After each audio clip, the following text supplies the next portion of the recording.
Addy. Figured we'd do a full fleet video today and introduce you to all the vehicles and give you the names to the vehicles and basically, quote Ken Block, show you the Carcane edition we got going. So this is the main bundle. There are 20 vehicles in the fleet in total, I believe. A couple boats, a couple airplanes, and 16 or 17 cars altogether. So we'll just kind of go through here and name them off rapidly.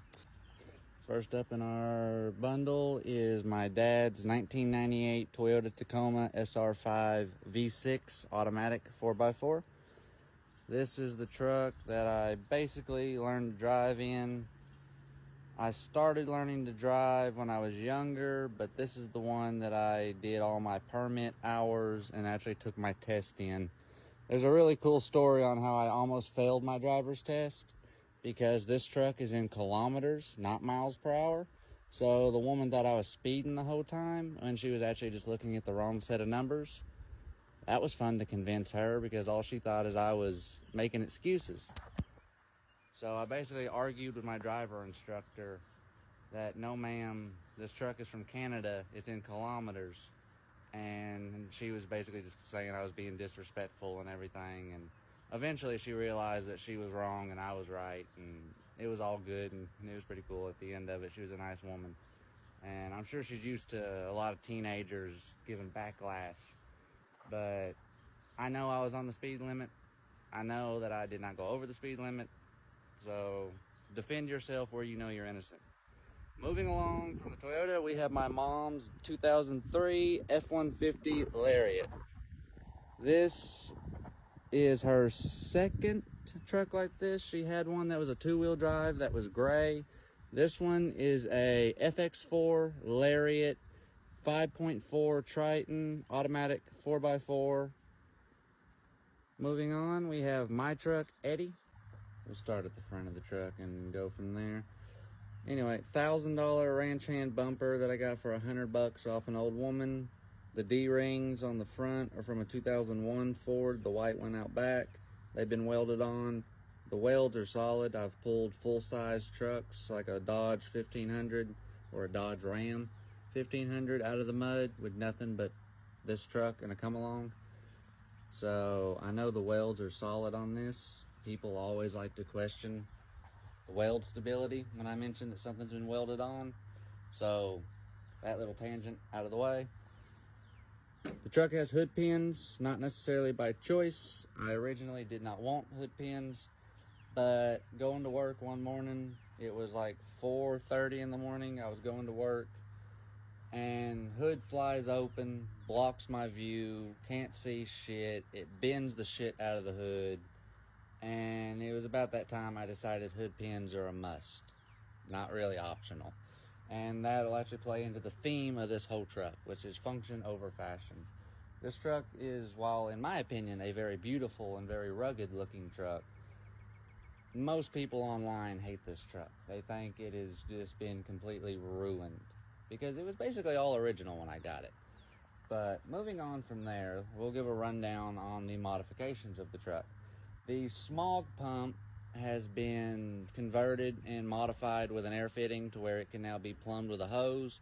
So the smog pump can be used as an air pump to air up your tires. It has had all the emissions deleted off of it. The chrome ducts you see right there are going to be heat vents. Those are off of a jet boat. There's two more of those up under the scoop, funneling air straight down to the front of the engine. See, from there, the fender flares I got for $50 from a salvage yard. They were pulled off another like 2002 F-150.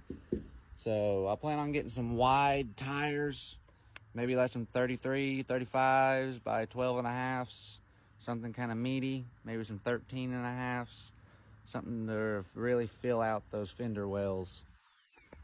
Added the chicken lights up top. My buddy gave me the train horn. It's got an Ooga horn from a 1970s dump truck. Side step is just a support bracket off that 2001 Ford. The headache rack here is off of my great-great-great-grandpa's F-100, I believe.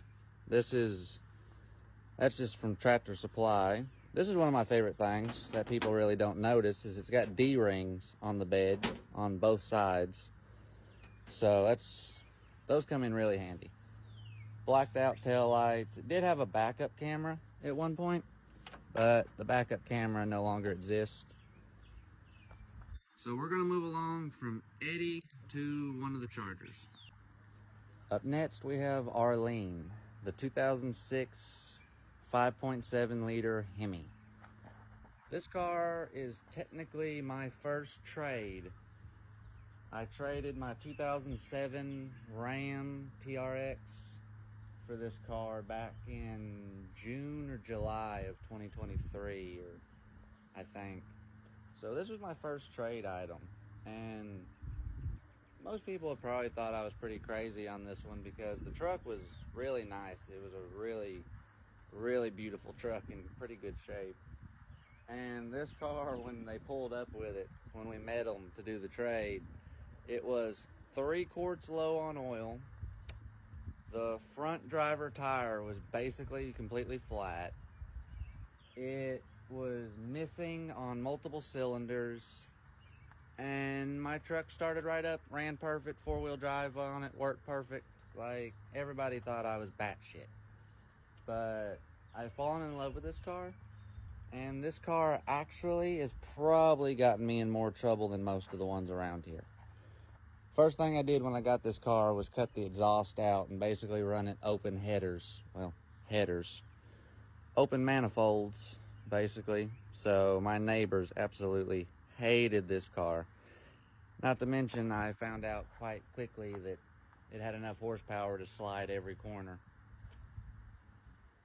To which I began sliding every corner that I could.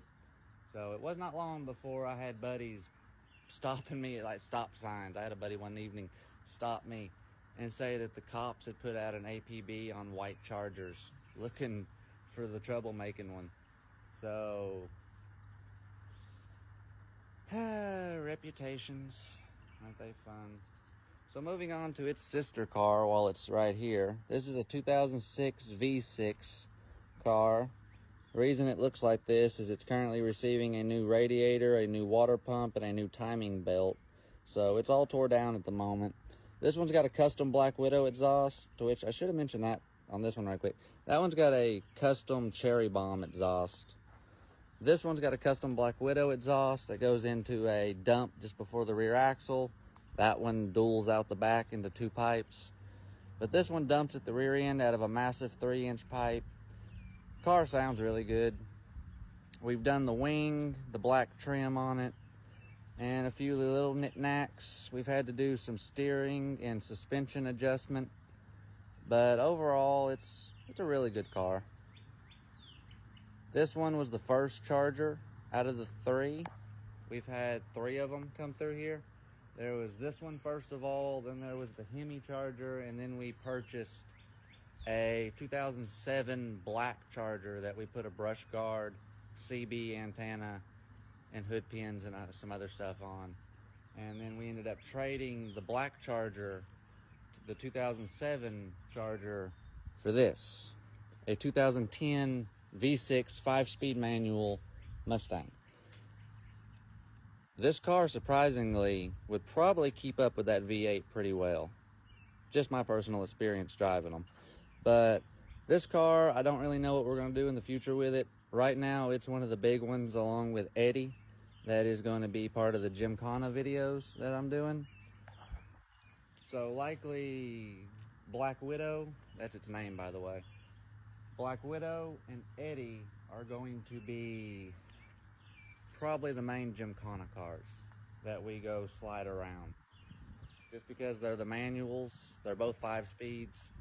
And it's just a lot easier to hoon around in a manual, in my opinion, than it is these automatics. Because both Chargers have a manual mode to where you can slap the shifter and select the gear. Yeah, manual mode. Because they will still, in manual mode, upshift and downshift themselves. So they still very much are in control. So the manuals are a lot more fun to do the Gymkhana stuff. But moving on from the main bundle, we are going to go take a look at, let's say, so while I was trying to think about what car to do next in the fleet, I stumbled upon something that really doesn't get the attention it probably should in my content, and that is my lawnmower. This is a 2011 Cub Cadet Kawasaki V-Twin that has been straight piped and side piped. The scoop is functional. It did have an electric turbocharger on it, or electric supercharger on it. Didn't do a damn thing. It was just some cheap Chinese one, but I thought it looked cool. This is the mower that basically started everything. I started my business as lawn service, mowing lawns and stuff with this mower, with my mom hauling me around in the black F-150 Lariat, the black Chariot. And once I got my license, I started driving myself and I started hauling this mower myself. And this mower basically funded all my projects. Like, it's very sentimental, and most people wouldn't expect that most of what I've acquired has come from what I learned doing my own lawn service business, and then adapting that into just bigger things.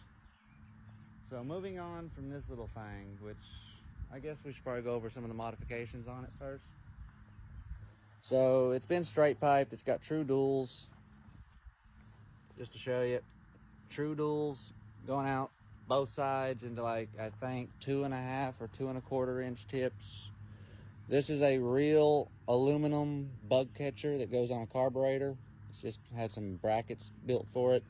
2008 Jeep Wrangler hood latches.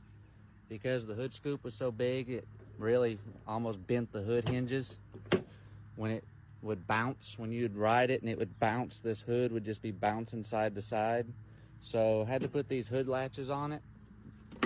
This is just one of the small modifications that worked out really well. It's got a phone mount, a cigarette lighter so you can charge your phone. It's also got a couple of USB ports wired into it. So we wired in the chargers. We put a phone stand in the middle here so you can clamp your phone. This allowed me to keep track of my hours and just see everything right in front of me instead of having to put my phone in my pocket and then fight it out of my pocket. You can put it in the cubby hole and stuff, but as phones got bigger, they really don't fit in the cubby hole.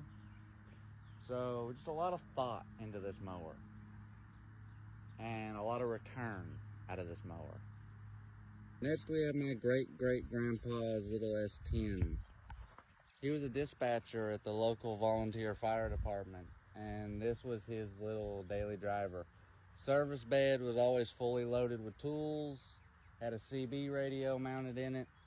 He was a pretty cool guy. Everybody around here knew him. I'm trying to think, it wasn't just the dispatcher. He also did some of the other volunteer work. He helped start it, I remember that. He helped get a lot of volunteers going. He coordinated a lot of them.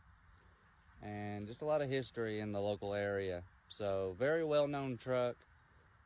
When I hauled it over here from my grandparents' property or great-grandparents' property, so many people recognized it or had heard stories of it from their parents. And there's markings like on the door where you can see there used to be stickers. And I don't know if they were his, if they were the fire department of the area, or what it was. But cool truck, cool history. Just another one that not sure what we want to do with it just yet. Probably going to do a 350 swap.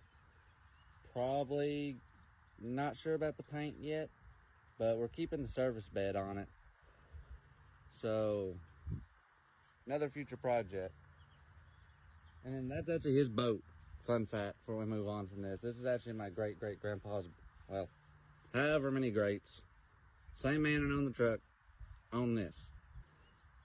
Currently it's storage, but my dad just got done repainting it.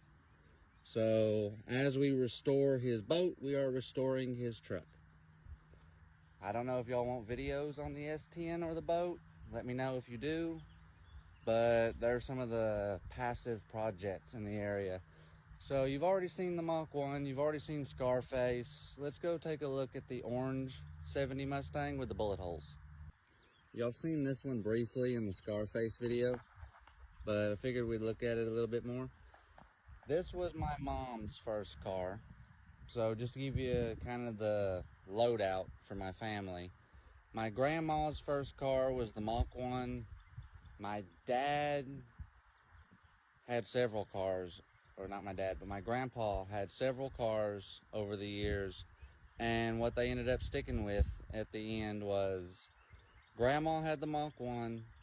Grandpa had a 69 Fastback, black. My mom got the orange 70 Fastback for her first car, and we'll take a look at it in a minute. My uncle, her brother, got a 66 Coupe, both of which have modified, hopped up 302s in them. This one's an automatic. The 66 is a 4-speed manual top loader like the Mach 1. So we'll touch on this car real quick. So this car was purchased by my grandparents in a bank lot. It was repoed. I don't remember much about the story aside from it got its bullet holes when the owner attempted to flee his driveway as his old lady, as his wife, shot at him. You can count the bullet holes. I'll let y'all count them, just so I'm not wrong. Car had air suspension. They all did. The blue one, the Mach 1, this one, they all had air shocks, or you could hook up an air tank and customize the ride height. We removed all that and since put in normal high performance shocks in like the blue one. We'll do the same for this one. Just another classic waiting to be restored amongst the other ones that are currently going. So next we'll take a look at her brother's 66. Next is my uncle's 66 Coupe. That's my dad's tractor. This car is a 4-speed manual Ford top loader. It has a hopped up 302. We'll get a good shot of the tires right quick. It's packing some pretty good meat in the back. It's got the battery in the back. So it's been somewhat kind of like a drag racing build. Currently stripped out inside, needing some welding done, floors redone. But this was my uncle's first car. Got this a little bit after the orange one.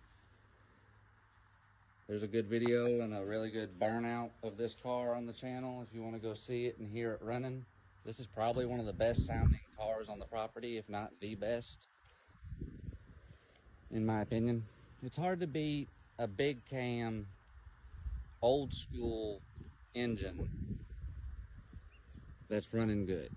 Like, sometimes they don't sound like it because of that choppy cam, but my personal opinion, that one's definitely in the top contender for best sounding engine. Moving on from there, we'll take a look at, I'm not too sure right off.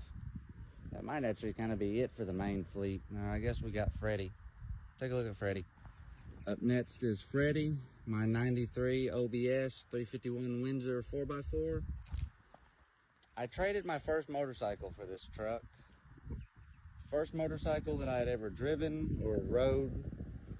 And it was kind of a hard deal to make, but I mean, I think it's pretty obvious we're Ford people. So trading a Honda motorcycle for a good Ford truck was kind of a no-brainer. We drove over 100 miles to get it. It was one of the first times we had took the full team with a big truck and trailer. It was a good adventure. Not too exciting, aside from the trailer that was following us, because we led in one of the cars, kept slowing way down or speeding way up, like they couldn't follow and stay consistent. Truck was originally blue. If I look under the flat black in places, they've repainted it, previous owners, and I think the previous owners, because the guy I got it from said he didn't paint it. So this is the one that was full of water in one of the videos. We're probably going to swap a Cleveland in it, or we might actually swap a Cobra motor, because we might have some new vehicles joining the fleet. I've got some pretty good deals that I might take up. Not sure, I'm still thinking about it. Money's tight, so need to fix what I got, not buy more. And that's pretty well it, aside from, I guess, like a random side note of the Ranger, which is over here behind the wrecked S10. Just got this thing on a trade. 5-speed manual, inline 4. Starts right up and runs half-assed decent. I think we're just going to kind of restore this truck to factory OEM and sell it. I think we had kind of a Baja, like desert racer idea for the Freddy. The 66 is getting restored. The Mach 1's getting restored. The orange and the blue 70 fastbacks are getting restored. The green S10's likely going to get a V8 swap. Might do a V8 swap in Scarface. That was a pretty popular option in the video people mentioned. Probably going to do a V8 swap on the blue Impala that's out there, the wrecked one. The Malibu's probably about to leave. I'm about to haul that to a friend who I've given it to. So Loki, which is its name, will be leaving the fleet once more. I've probably tried to get rid of that car the most, and it always comes back. So I'm very curious to see if it stays at its new home. My friend seems very eager to fix it up and modify it, so I think they're going to do a V6 in it. I'm not sure about the performance mods they're thinking about. I think they're mostly going to do cosmetic, but I'm sure we'll get videos of it in the future. Y'all have seen the airplanes in another video. The blue Mustang really deserves a video when it's outside of the shop. The white truck ran into a guardrail by my great uncle. So it's got a pretty cool crash story behind it that I'll tell later. And aside from that, the Ford 3000 tractor, I'd have to think of some of the stories behind it, but that's pretty well it for the fleet.